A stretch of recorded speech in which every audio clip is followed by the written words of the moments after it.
자, 이번 시간은 7장 서브 프로그램에 대해서 공부하겠습니다. 자, 첫 번째 내용으로는 이제 서브 프로그램의 기초적인 부분에 대해서 소개를 하고요. 먼저 인자, 형식 인자와 실인자가 무엇인지 소개를 하겠습니다. 자, 서브 프로그램의 기초에 대한 내용입니다. 자, 서브 프로그램을 사용하는 이유. 자, 프로그램의 크기를 줄이기 위해서예요. 우리가 프로그램을 작성을 하는데 더하기를 하는 어떤 일을 해야 한다고 합시다. 더하기라는 일을 하는 게 여기서도 있고요. 이 코드에서도 있어요. 자, 코드 라인이 뭐 다섯 라인이라고 한다면은 이것이 프로그램에 여러 군데 필요하다고 하면은 매번 5라인씩을 써야 되죠. 그런데 이것을 우리가 이렇게 한 군데 모아놓고 이제 호출을 한다면은 이 부분에서 호출하는 문장 하나씩만 있으면 되는 겁니다. 그렇죠? 전체적인 프로그램의 크기가 줄어들고요. 우리가 어떤 문제를 해결하는 프로그램을 작성할 때 그 문제 해결의 어떤 부분적인 문제를 해결하는 부분을 우리가 서브 프로그램을 만드는 겁니다. 그래서 작은 문제들을 해결하는 여러 개의 그 서브 프로그램을 만드는 거죠. 그러면은 프로그램의 작성 단위가 커다란 규모가 아니라 작은 서브 프로그램 단위로 이루어지기 때문에 프로그램을 작게 만들 수가 있죠. 작은 프로그램을 우리가 여러 개 만들면 되는 겁니다. 그래서 프로그램 개발이 좀 쉬워지고 결국은 이제 모듈러 프로그래밍 원리에 부합을 하는 거죠. 큰 것을 나누어서 작성한다. 그리고 전체적으로 이렇게 나누어져 있을 때 우리가 요렇게 이런 것들을 우리가 파악을 하면 되니까, 이해를 하면 되니까 전체적으로 리더빌리티가 높아지는 거죠. 전체 프로그램을 다 해석하는 것보다는요. 그리고 유지 보수 및 디버깅도 당연히 용이합니다. 그렇죠? 자, 이렇게 모듈, 이렇게 부분으로 나눠진 이런 부분들을 서브 프로그램이라고 하고, 서브 프로그램들이 모였을 때 우리가 하나의 프로그램이라고 하는 거죠. 그렇죠? 그래서 이런 서브 프로그램들을 프로그래밍 언어에서 지금은 다 펑션이라고 부릅니다. 예전에는 이제 이걸 프로시저라고도 불렀고요. 서브 루틴이라는 용어도 있었습니다. 예전 언어에서는 프로시저나 서브 루틴이라는 용어가 있는데 지금 여러분이 알고 있는 함수랑 같은 것이다 라고 생각하면 됩니다. 자, 서브 프로그램을 왜 사용하는지 서브 프로그램의 다른 이름에 대해서 소개했는데, 당연히 여러분이 프로그램을 작성한다고 하면은 결국 함수를 작성하는 것이죠. 그런 여러 개의 함수를 작성하면서 하나의 프로그램을 작성하게 되는 거죠. 자, 그래서 우리 프로그램 개발의 단위는 함수예요. 즉 서브 프로그램이 됩니다. 자, 그럼 서브 프로그램의 요소로 보면은 당연히 이름이 있어야 돼요. 자, 이름을 쓰고요. 그리고 서브 프로그램이 여러 개가 이렇게 모아져서 하나의 프로그램을 이룬다고 하면은 서로 간에 어떤 연관 관계가 있어야 하는 거죠. 그렇죠? 서로 간에 어떤 데이터를 주고받는 일을 하게 됩니다. 당연히 그래서 매개 변수를 필요로 하고, 그 매개 변수를 우리가 인자라고도 하고요. 매개 변수 파라미터라고도 합니다. 매개 변수라고 하면은 영어로 파라미터, 인자라고 하면은 영어로 아규먼트고요. 하나가 아니라 여러 개가 있을 수 있기 때문에 리스트라고 하는 겁니다. 자, 그리고 실제 동작을 실행하는 그런 부분과 그때 필요로 한 데이터를 선언하는 부분, 그거죠. 그게 이제 몸체가 되는 거고요.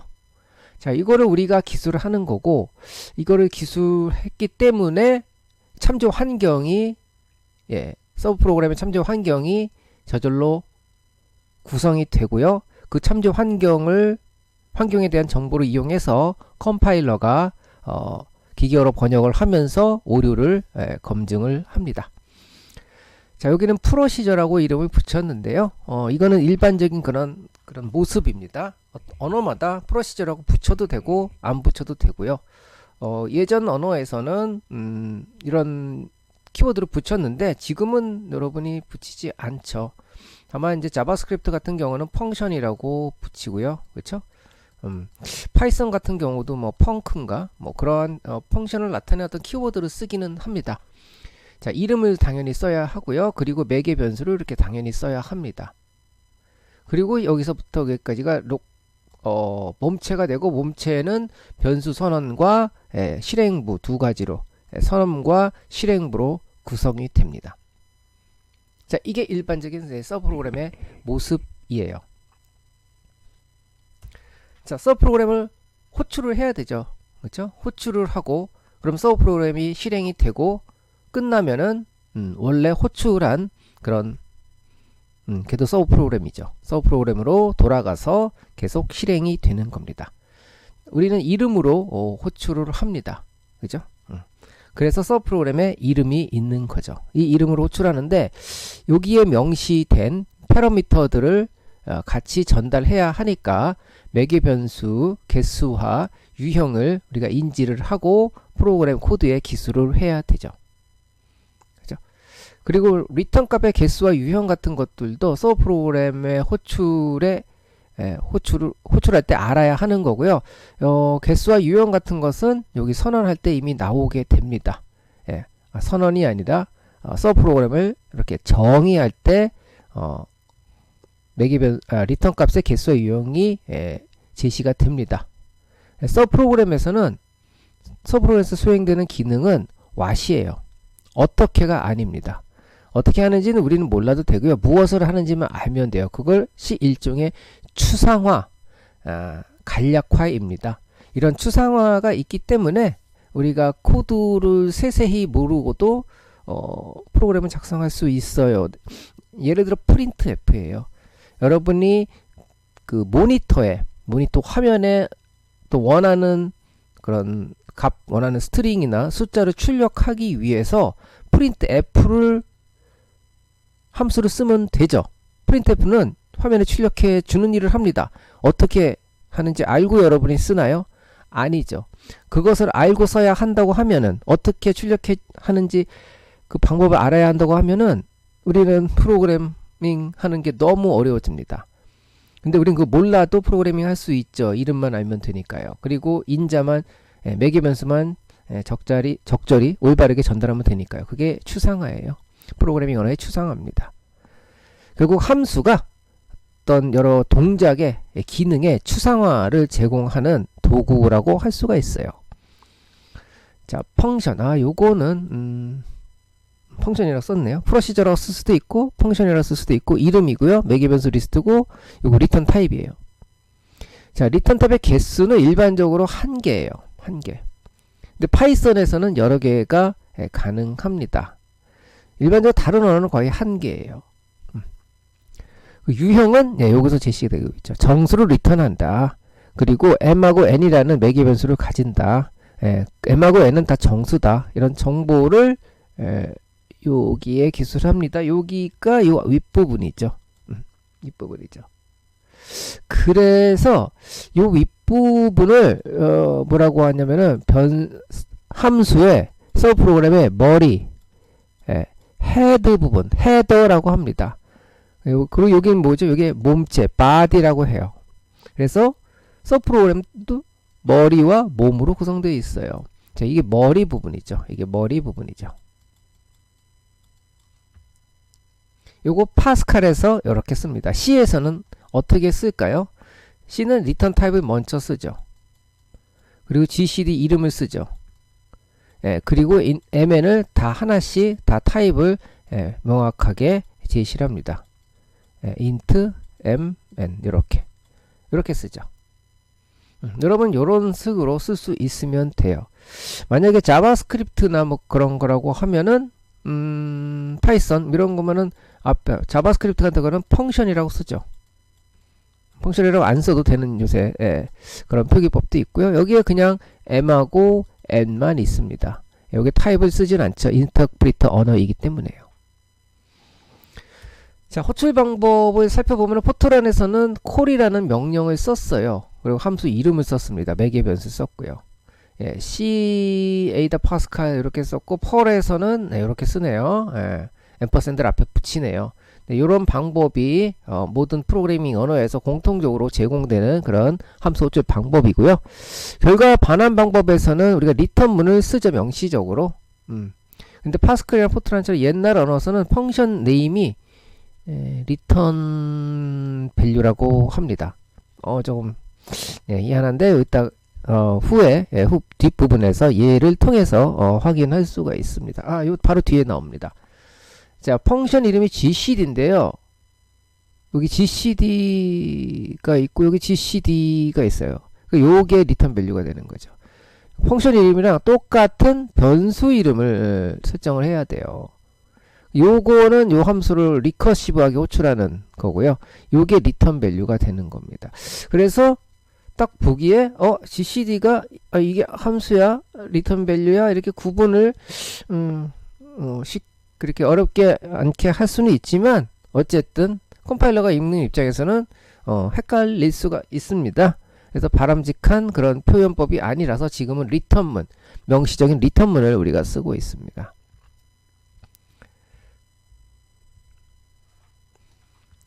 자, 요거는 이제 파스칼 프로그램의 예를 보여줬고요.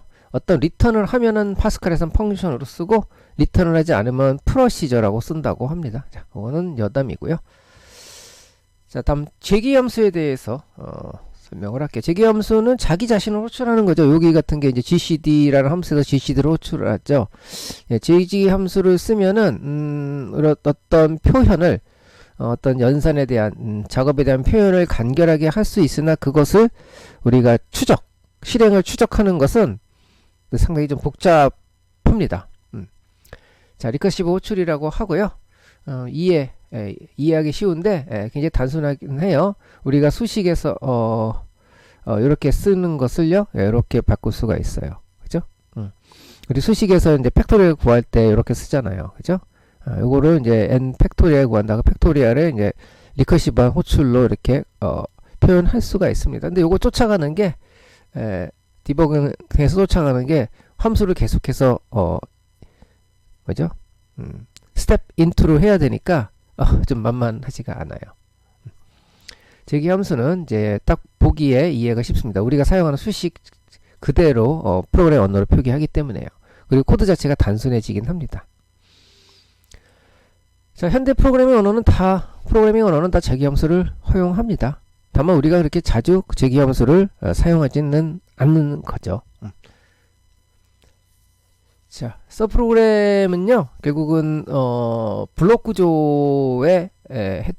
구조에서의 블럭에 해당하는 부분입니다. 알골이라는 언어가 모태 언어라는 그런 특징을 가진다고 했습니다. 알골에서 제시한 그 특징 중에 하나가 프로그램을 블록 구조로 만든다. 알골 이전의 프로그램은 포토란 코볼이 있었고요.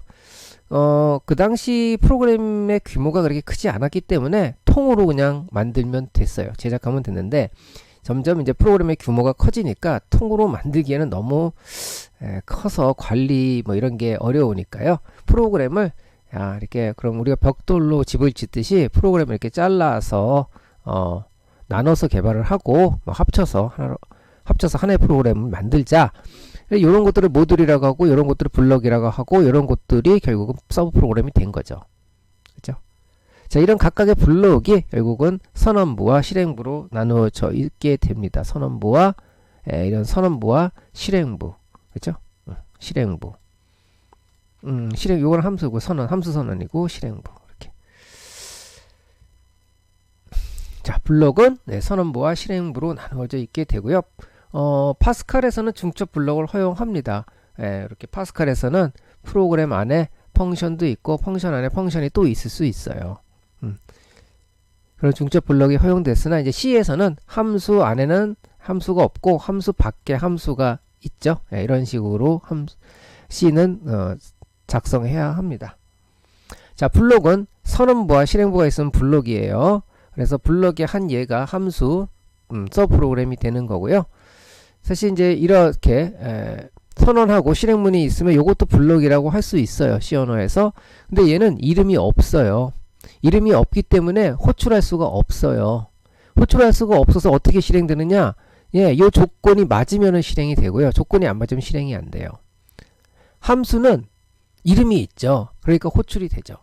즉 이름 없는 블록은 호출이 안 돼서 실행 순서에 이르렀을 때 실행이 되고요. 이름 있는 블록 함수는 호출됐을 때 실행이 돼요.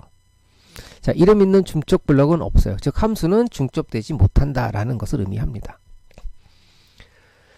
자, PL1, A C 플러스 이런 것들이 다 블럭 구조를 가지는 언어이고요. 뭐 사실 모든 언어가 다 함수로 구성되기 때문에 다 블록 구조를 가진다고 할 수 있어요. 다만 얘네들은 이제 컴파일 언어이기 때문에 컴파일 하는 그 시간에 각 여기 변수들의 영역을 결정을 하는 정적 영역 규칙을 적용을 하고요.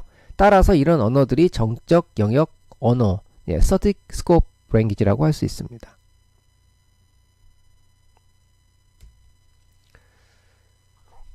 자, 이런 블록의 특징이에요. 블록. 블록 구조를 이야기하고 있고요. 블록 구조가 이런 언어의 사례에 있다. 자, 특징은 블록이 시작하면은 선언부가 있고 그 선언에 있는 변수들이 지역 변수, 로컬 베리에이블이에요.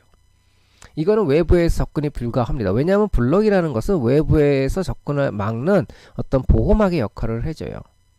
그래서 일종의 이제 정보 은닉, 을 해주는 그런 기능을 제공한다 라고 볼 수 있습니다.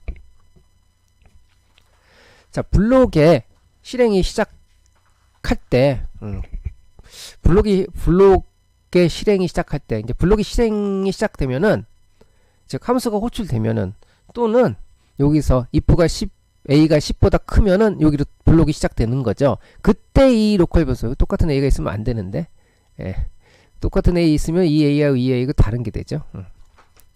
지역 변수에 대한 메모리가 할당됩니다.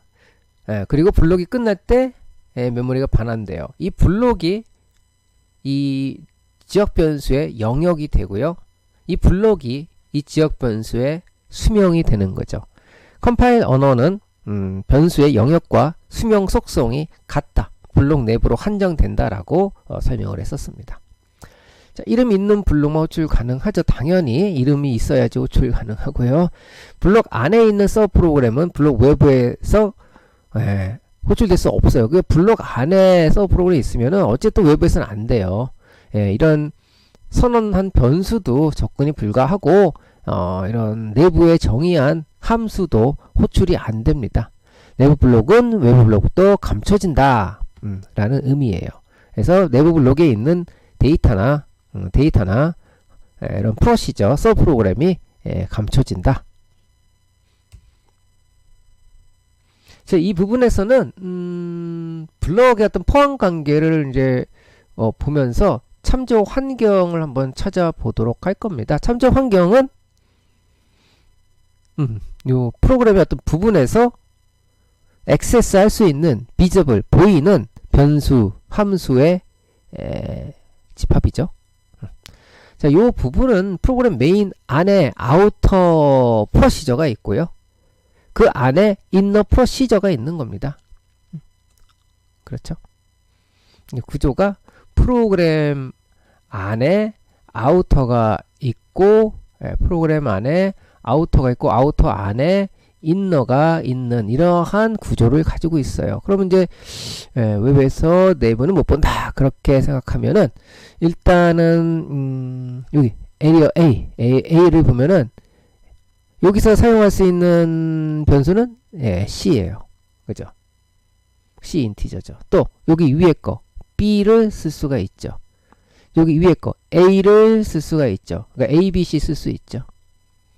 함수는 P2 자기 자신 호출할 수 있죠. 리커시브 호출이죠. 위에 있는 P1도 호출할 수 있죠. 다 됐네요. 그죠?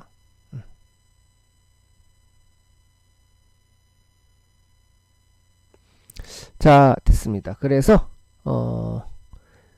에리어 A에서 참조 환경은 지금 A, B, C 하고요. 그리고 P2와 P1이 됩니다. P2와 P1이 돼요. 아웃하고 인너는 아웃하고 인너는 사실 없는 거네요. 요 아우터 블럭이다 인너 블럭이다라는 표현하니까 사실 요거는 없는 겁니다. 자, 요건 없는 거고요. 자, 두 번째 아우터 블럭에서 볼까요? 그럼 아우터 블럭은 요 초록색 부분이에요. 그럼 자기 자신 거 B 그리고 상위 거 A, B하고 A하고 자기 자신 P1 그렇게 참조 환경을 구성하겠죠. 이렇게. 자, 그리고 메인 요 블록에서 뭘 쓸 수 있느냐? A만 쓸 수 있어요.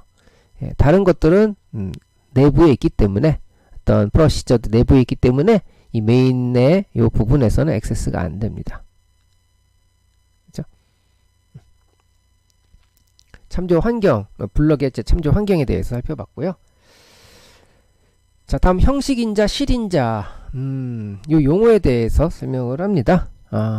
우리가 블럭 간에, 서브 프로그램 간에는 서로 뭔가 데이터를 주고 받는다고 했고요. 데이터를 전달할 때 인자, 매개 변수라고 했고요. 데이터를 받을 때 그건 리턴 밸류라고 했습니다. 자, 실인자하고 뭐 형식인자, 요거 다른 말로 하면 실 패러미터, 액츄얼 패러미터, 그죠? formal 패러미터라고 부릅니다. 실 매개 변수, 형식 매개 변수라고 해야 되겠죠. 패러미터는 매개 변수, 아규먼트는 인자. 실제 값이에요. 그러니까 이거는 호출하는 쪽에서 전달되는 그런 변수를 실인자라고 하고요. 그럼 이것이 함수 선언에 우리가 파라미터 리스트를 나타내야 한다라고 했습니다. 여기요. 그렇죠? 이게 형식인자예요. 이게 형식인자입니다. 함수 선언에 또는 함수 머리에 표시된 매개변수예요. 네, 요거예요. 그죠? 네, 요게 실인자. 여기 실제 값을 가지고요. 요거는 호출될 때의 값을 가시죠. 그죠? 그래서 지금 보면은 A는 M에, B는 N에 이렇게 되어 있죠. 일반적으로, 위치에 의한 대응을, 합니다.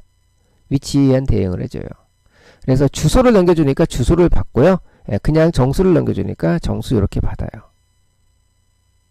예전에 그럼 이거 말고 뭐냐 있냐? 예전에는 이제 이름에 의한 대응 A다. 우리 옛날에 있던 언어고요. 우리 잘 모르죠.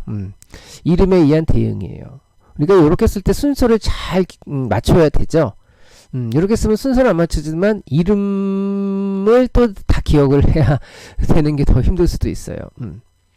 자, 그런데 이게 순서 맞추는 게 또 쉽지는 않아요. 이렇게 많을 때는, 그때는 이제 이름을 씁니다. 파이썬에서 이렇게 해요. 요건 뭐냐면은, 신경망, 우리 신경망이라는 건 이제, 여기서 입력이 들어오면은 뭐 이렇게 되고 또 이게 전달되고, 이렇게 해서 이제 출력이 나오는 거거든요. 이것들을 우리가 레이어라고 하고 층이라고 하고, 층이 이렇게 많을 때 우리가 딥러닝 하는 신경망이라고 합니다. 그래서 이 신경망 하나를 만들어주는 파이썬 함수예요. 파이썬 함수고요. 그럼 신경망에 대한 여러 가지 어떤 정보들이 전달이 돼야 돼요. 이러이러한 신경망의 한 층을 만들어 달라. 그래서 이러한 그런 이름으로 매개 변수를 전달하도록 했습니다. 그래서 이렇게 되어 있을 때, 함수가 되어 있을 때 호출을 할 때는 32, 이건 반드시 줘야 돼요. 유닛은 반드시 줘야 되고요. 나머지들은 넌이면은 안 줘도 되는 거고요. 주면은 좋고요. true 이렇게 돼 있으면 디폴트 값 쓰는 거고요. 넌이면 안 줘도 되는 거죠. 그래서 특별히 요 중에서 나는 액티베이션만 주겠다. 그럼 액티베이션만 넌이 아니라 넬로로 바뀌는 겁니다. 그렇게 값이 전달되고 이 메소드, 이 함수가 실행되는 거예요. 자, 이름에 의한 대응이 최근에 이제 또 활용이 되고 있다. 우리는 이제 위치에 의한 대응만 이제 알고 있었습니다. 그죠? 자, 그리고 이제 디폴트 밸류를 가질 수가 있죠. 매개 변수가. C에서는 없지만 불편하기 때문에 C++에서는 디폴트 매개 변수를 가질 수 있도록 했어요. 디폴트 값을.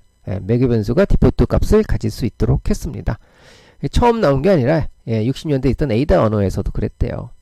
그래서 호출할 때 실매개 변수가 함수 선언에 있는 매개 변수보다 적을 수 있어요. 적으면은 디폴트 값이 사용되는 거죠. 원래 우린 똑같은 인자의 개수만큼 형식 인자 개수만큼 실인자에 전달해야 되는데 실인자를 다 전달 안 해요? 그럼 디폴트 값 쓰는 겁니다. 자, 이렇게 디폴트 값을 정의할 수 있어요. 이거 무조건 줘야 되고 디폴트를 정의한 겁니다. 주면은 준 것을 쓰고 안 주면은 여기 디폴트 값을 쓰겠다는 거고요. 여기도 마찬가지. 유닛은 무조건 줘야 돼요. 얘는 디폴트가 넌이에요. 안 주면 넌이고 주면은 주는 거 맞고요. 예, 얘는 디폴트가 true예요. 주면은 뭐 true나 false 중에 받고 뭐 true만 안 줘도 되겠죠. 예, 이것도 마찬가지입니다. 그래서 디폴트 값을 다 주도록 최근에는 함수들이 제작이 되고 우린 그런 함수들을 사용합니다. 그래서 보면은 이게 5개의 형식 인자를 가지고 있는데 하나, 둘, 셋, 넷 실인자의 개수가 더 적죠. 그래도 괜찮아요. 그죠? 네. 다만 이게 5544면요 무조건 첫 번째부터 1대1로 대응돼요. 내가 I, J, K는 주고 M은 안 주고 N만 줄 수 있는 방법은 없어요. 그렇게는 안 됩니다. 순서대로 돼야 됩니다. 자, 여기까지가 이제 형식인자, 실인자에 대한 내용. 형식인자는 우리 선언에 있는 이게 형식인자. 실인자는 호출할 때 사용하는 실인자. 자, 그래서 보면은 여기 보면은 이게 실인자, 형식인자죠. 자, 이게 매개변수가 일종의 이명 역할을 할 수도 있다고 했어요. 얘 AP지만 여기는 AP를 꼭 안 써도 되는 거죠. 그죠? 네.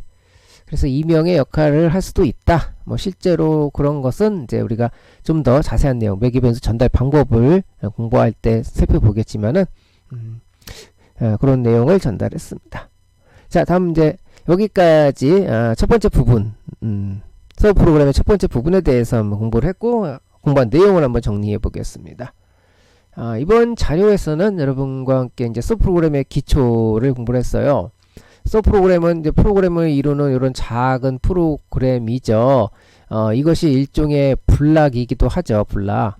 예. 이거 왜 이렇게 만드냐? 하나 큰 거 만드는 것보다 개발하기도 쉽고 뭐 유지 보수도 간결하고 또 이렇게 쓰면은 이제 모듈라 프로그램 원칙에도 부합을 하고 그렇죠. 그래서 서브 프로그램 쓸 수밖에 없고 지금은 여러분이 프로그램 작성한다면은 결국은 함수를 작성하는 거고 함수 여러 개 작성하는 거죠. 자, 요소는 머리와 몸이 있어요. 머리와 몸이 있죠. 머리에는 뭐 리턴 타입, 이름, 매개 변수들이 이제 제시가 되고 몸에는 선언과 실행이 제시가 되는 거죠. 그죠? 호출 방법은 이름으로 호출을 하고 있고요. 그죠? 서브 프로그램은 블록 구조의 핵심인 블록이 된다라는 내용을 소개를 했습니다. 그리고 형식인자, 실인자가 무엇인지 여러분에게 전달을 했고요. 형식인자, 실인자 영어로 포멀 패러미터, 액츄얼 패러미터, 포멀 아규먼트, 액츄얼 아규먼트, 형식 매개변수, 실 매개변수 다양한 이름으로 부를 수 있어요. 그렇죠? 자, 형식인자다 하면은 어디 있는 거냐? 함수 선언에 있는 거다. 자, 실인자라고 하면 어떤 거냐? 호출하는 쪽에 있는 인자다 라는 것을 여러분이 명확히 구분할 수 있으면 됩니다. 자, 여기까지 먼저 7장의 서브 프로그램의 첫 번째 부분을 공부했습니다. 자, 마치겠습니다. 수고했어요.